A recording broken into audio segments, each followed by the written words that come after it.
Hey, welcome back to Wolf Den Hobbies. For this video, we're trying something a little new.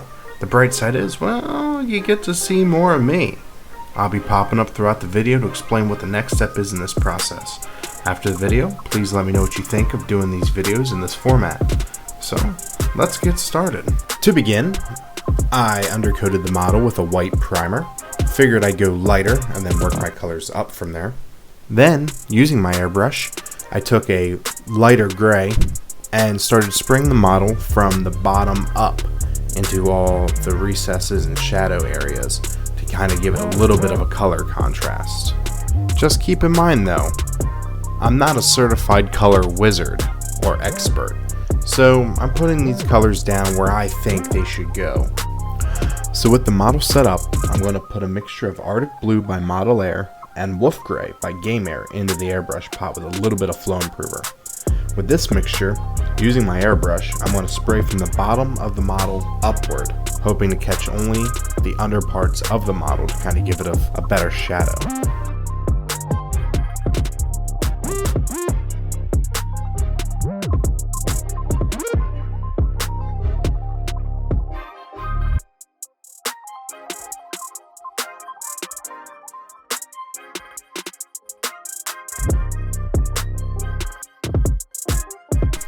Alright, now I'm going to come in with some white ink. This white ink is amazing. If you don't have any, I suggest picking some up. It goes through the airbrush amazingly. I'm using this ink to mute down the blue-gray from the last step. I know, counterproductive, but coming in with this ink allows you to make sure the darkest blue stays in the deepest places, with that control that the airbrush offers. Time to bust down some of that Games Workshop contrast paint. I'm using this purple straight out of the pot. By using this contrast paint, I'm able to blend it into a later step.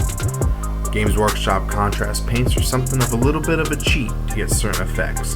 It's just another tool in the bag. I'll be adding this purple to the hands and face to really make this boy a little extra spooky. You just can't have a cave-dwelling ghoul without cave-dwelling ghoul teeth. Am I right? So this next step, I use Bone White by Game Air. And well, honestly, I just paint his teeth. Once I'm done, I later shade with Agrax Earth Shade from Games Workshop. I found placing a gloss on your model before you lay down those sweet, sweet washes help that wash find all the cracks and crevices and shadows, all of which can really make your model pop. Just remember, let the gloss dry first, usually with 24 hours, or you could speed it up with a hairdryer. I'll be using blue and purple tone from Army Painter along with a mixing medium to apply these washes.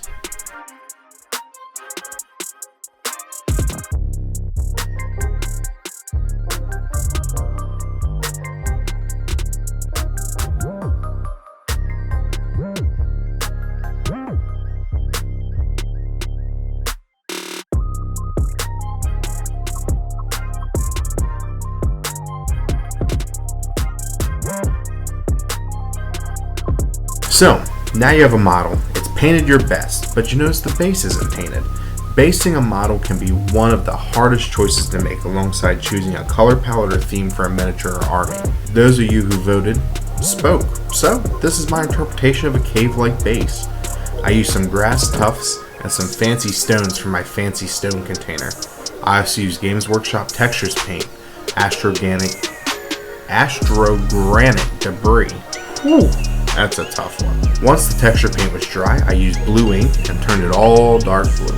Using Airman Blue and Baharoth Blue, I dry brushed the base until I reached my desired effect. I don't have a master's in base creating, but it's feeling kinda cave-ish to me. I also dry brushed some of the blue onto the bottoms of the legs, so it kinda acts as if the ground is glowing slightly upward. Finally, to complete your base, it's always good to paint the rim. I use standard old black for my base rims. Just something about a black rim really makes a base look its best.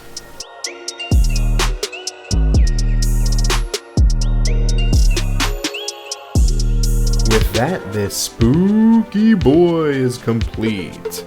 I hope you enjoyed this video, and don't forget, share your projects. I like to see what you all are working on.